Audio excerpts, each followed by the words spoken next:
আব্বা, তোদের প্রত্যেককে বলি বাপ, আল্লাহর কসম তোদের নামাজ পড়তে মন চাইবে রে বাপ, সেজদা দিতে মন চাইবে, সেজদা দিতে মন চাইবে আব্বা।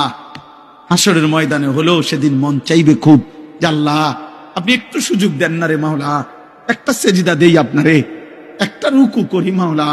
আমার সিরিয়াল আইতে তো হয়তো দেরি আছে মাওলা, আমারে তো বিচারের জন্য হয়তো সিরিয়ালে আরো পরে ডাকবে, এই ফাঁকে আমি আপনারে একটা সেজদা দেই।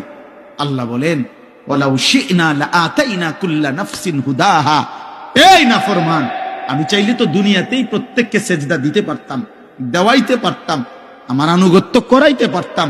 আমার জমিন, আমার আসমান, আমার সূর্য, আমার চাঁদ, আমার রাত, আমার দিন, আমার নিঃশ্বাস, আমার অক্সিজেন, আমার হার্টবিট, সবই তো আমার। আমি চাইলে পারতাম বান্দা, আমি তো বাধ্য করে আনুগত্য নিতে পারতাম, কিন্তু যদি বাধ্য করেই নিতাম তো পুরস্কার দেব কেন? তাইলে আর পুরস্কার দেব কেন? তাইলে আর জান্নাত জাহান্নামের কি দরকার? বিচার আচারের কি দরকার? আখিরাতের কি দরকার?